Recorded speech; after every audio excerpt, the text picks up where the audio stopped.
Olá, o objetivo desse vídeo é conversar sobre a primeira epístola de Pedro, no capítulo 2, do verso 11 ao verso 25. E eu quero convidar você a olhar para esse texto de 1 Pedro, no capítulo 2, do verso 11 ao verso 25, sobre a seguinte temática: um viver coerente. Um viver coerente com a fé que temos em Cristo Jesus. E sempre é bom lembrar o propósito que o texto de 1 Pedro foi escrito. Sempre é bom, quando estamos estudando um texto bíblico, lembrarmos do propósito desse texto, quando foi escrito. 1 Pedro foi escrito para encorajar cristãos perseguidos e confusos e exortá-los a permanecerem firmes na fé. Na última porção de texto que conversamos, de Pedro, em 1 Pedro capítulo 2, do verso 1 ao verso 10, nós falamos de um viver útil a Deus. E ali falávamos sobre cosmovisão, responsabilidade, fundamento e status. Hoje, como eu te disse, eu quero falar sobre um viver coerente. E quando nós estamos falando de um viver coerente, olhamos para essa porção de texto, nós vamos ver que Pedro identifica seus destinatários com dois termos: forasteiro e peregrino. Forasteiro, estrangeiro. Peregrino, quem anda por terra estrangeira. A ideia do forasteiro parece que ele é estrangeiro, mas ele já tem um lugar onde reclinar a cabeça, onde morar. E o peregrino ainda está caminhando por terras estrangeiras.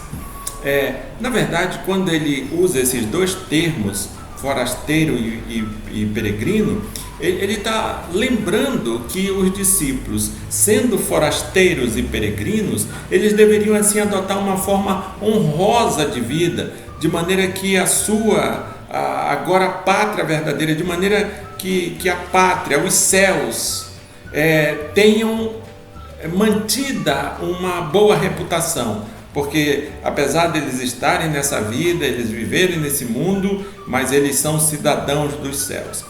E a ideia de Pedro usar esses dois termos é para que essas pessoas lembrem-se de quem de fato são, lembrem-se de a que pátria pertencem e lembrem que eles precisam dar um bom testemunho, ter uma boa reputação. E quando eu estou falando de crente, de coerente, melhor dizendo, eu estou falando quando eu estou falando de um viver coerente, eu estou falando de um viver que combina com essa realidade desses discípulos serem servos de Deus, desses discípulos serem de fato cidadãos do céu. Muito bem, quando estamos falando de um viver coerente, e aí Pedro vai pontuando alguns aspectos desse viver. E no meu ponto de vista, a primeira pontuação que ele faz é um viver coerente no relacionamento com os descrentes. Veja o que diz 1 Pedro 2, 11 e 12. Amados, exorto-vos como peregrinos e forasteiros que sois, a vos absterdes das paixões carnais que fazem guerra contra a alma, mantendo exemplar o vosso procedimento no meio dos gentios, para que, naquilo que falam contra vós outros, como de malfeitores, observando-vos em vossas boas obras, glorifiquem a Deus no dia da visitação. Veja, Pedro está assumindo aqui que os cristãos eram acusados de serem malfeitores. E que acusações eram essas? Que tipo de acusações sofriam os cristãos naqueles dias? Eles eram acusados de, por exemplo, serem desleais ao imperador. Se você quiser dar uma olhada depois em João 19, 12, você vai ver que essa era uma das acusações que pesava contra os cristãos. Eles também eram acusados de propagação de costumes outros, de costumes ilegais. Está lá em Atos 16, do verso 16 ao verso 21, depois você pode conferir também. Eles também eram acusados de difamar deuses de outras religiões. Atos 19, 23, 27. Eles também eram acusados de desafiar as autoridades. Atos 17, 7. Ou seja, esse tipo de acusação pesava contra os cristãos. E eu creio que é interessante nós perguntarmos que tipo de acusação pesa contra nós hoje. Você que é crente no Senhor Jesus Cristo, do que você se sente acusado? Será que são as mesmas acusações que eram feitas aos cristãos do século I? Será que você é acusado das mesmas coisas que eram acusados os cristãos do século I? Uma outra expressão que o texto diz aqui, dia da visitação. O que Pedro está querendo falar com esse dia da visitação? Ele está falando da presença de Deus para castigar ou perdoar. Na verdade, Pedro aqui, ele tinha em mente o julgamento, ou o dia do julgamento, o dia da segunda vinda de Cristo, ou o julgamento em algumas situações, ocasiões especiais, que a presença de Deus se tornava evidente entre o seu povo para perdoar ou para castigar. Ele está falando então dessas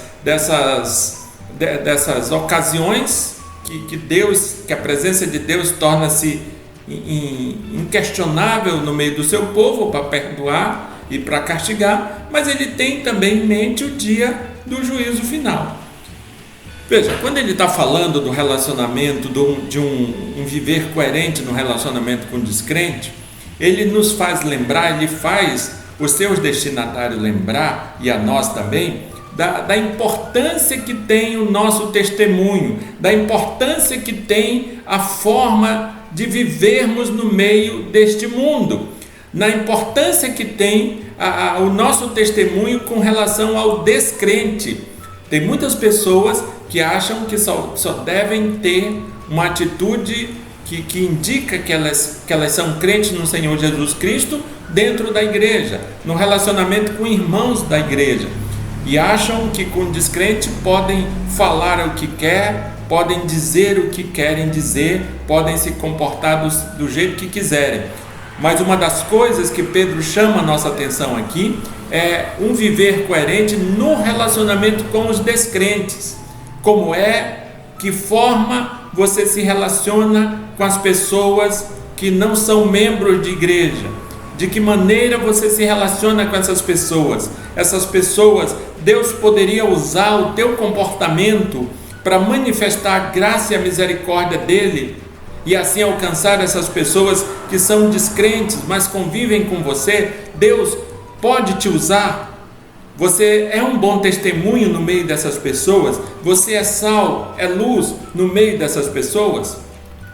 Um outro ponto que Pedro chama a nossa atenção aqui, está aqui dos versos 13 ao verso 17, do capítulo 2 da primeira epístola de Pedro. E agora é um viver coerente no relacionamento com as instituições. Veja que é disso que ele vai falando. Com as instituições governamentais, poder executivo, legislativo, judiciário, com as instituições não governamentais, de que forma nós nos relacionamos com essas instituições.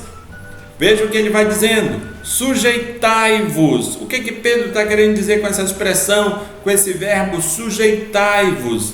Ou seja, dar o poder de domínio, conformar-se, obedecer. Disso que ele está falando: sujeitai-vos a toda a instituição humana por causa do Senhor. Veja, você não vai se sujeitar por conta da representatividade política, por conta do alinhamento político que você tem com esse ou com aquela autoridade. Você vai se sujeitar por causa do Senhor, não é por conta da tua ideologia política partidária, é por causa do Senhor. E aí ele segue o texto e discrimina, quer seja o rei como soberano, quer as autoridades como enviadas por ele, tanto para castigo dos malfeitores, como para louvor dos que praticam bem.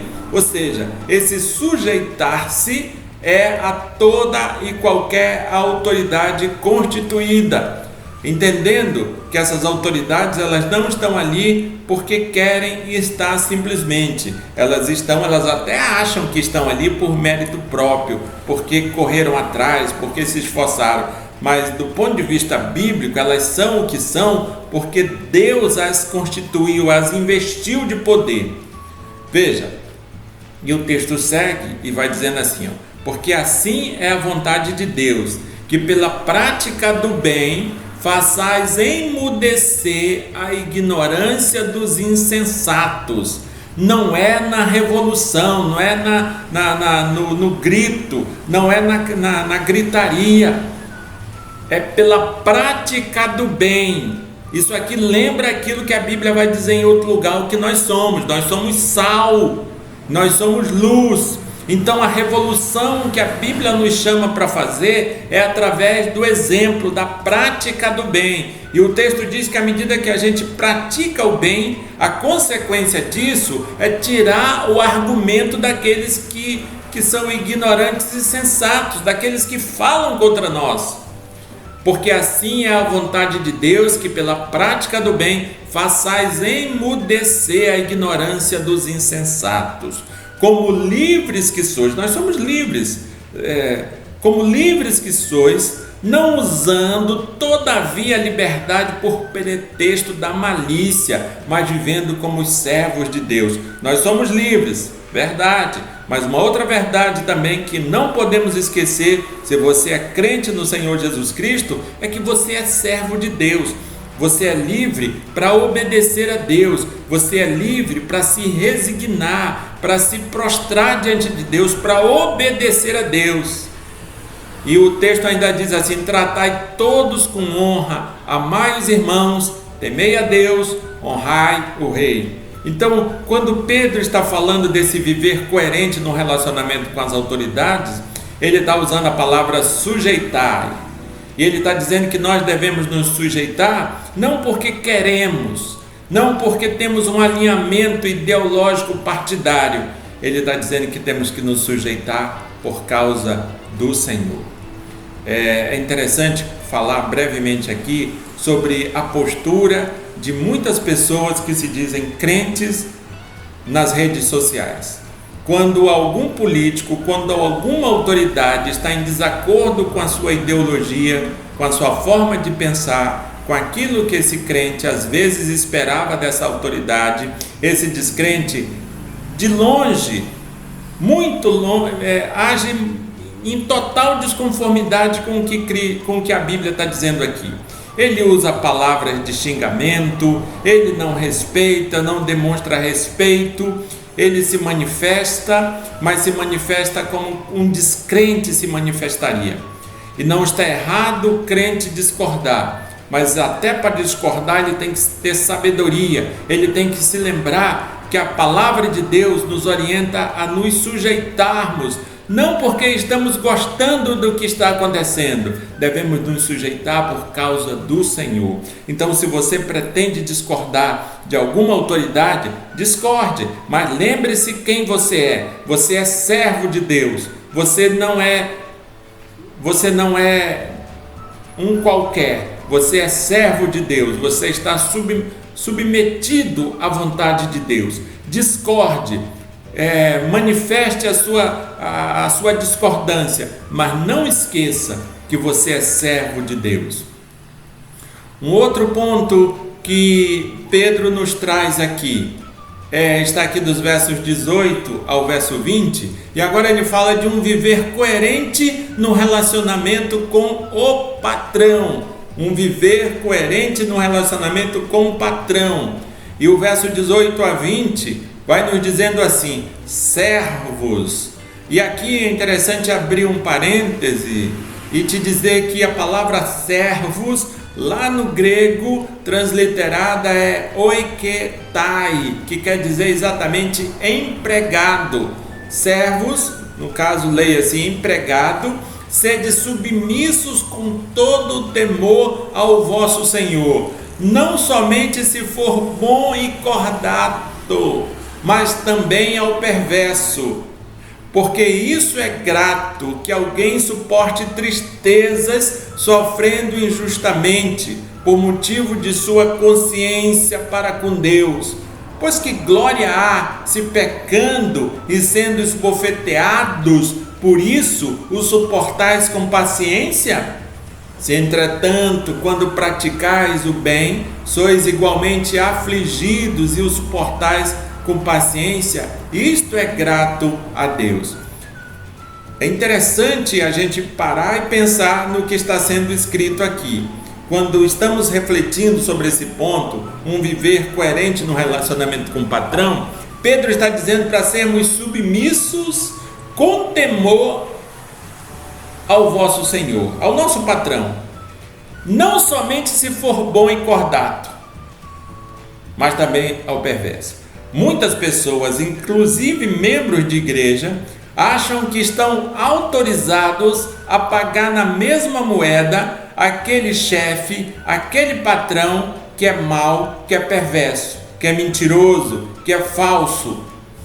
Muitas vezes os cristãos, membros de igreja, se sentem assim como que autorizados a devolver na mesma moeda as maldades que algum mau patrão, mau chefe, algum tipo de superior age. Da mesma forma que ele age, eu também estou autorizado a agir. Veja o que Pedro está dizendo aqui: não somente se for bom e cordato, mas também ao perverso. E ele vai dizendo, vai argumentando, ele vai dizer: olha, se você sofrer por conta de alguma coisa errada que você fez, não tem mérito nenhum nisso. Mas quando você sofre, mesmo fazendo o certo, isso é grato a Deus, isso é bom aos olhos de Deus. Então, meu querido, se você está sofrendo no teu trabalho, no teu emprego, na tua repartição onde você trabalha, entenda que esse sofrimento ele só é grato aos olhos de Deus se você está sofrendo porque está fazendo certo. Porque existe muitas pessoas, inclusive membros de igreja, que dão um péssimo testemunho, chegam atrasados, são incompetentes, não procuram ter compromisso com o que fazem e por isso por isso sofrem, por isso são castigados. E quando são castigados por conta dos seus próprios erros, ficam criticando o patrão, o chefe que os castiga, que impõe a eles alguma sanção.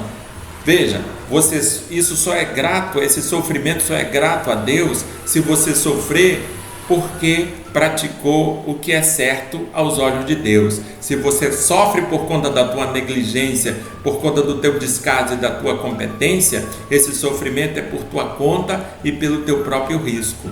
Que você pense na tua postura como funcionário, como empregado, como colaborador dentro desse ambiente que você trabalha, que você tira o sustento para a tua casa, que você repense quem você é, se o que você realmente faz é para a glória de Deus.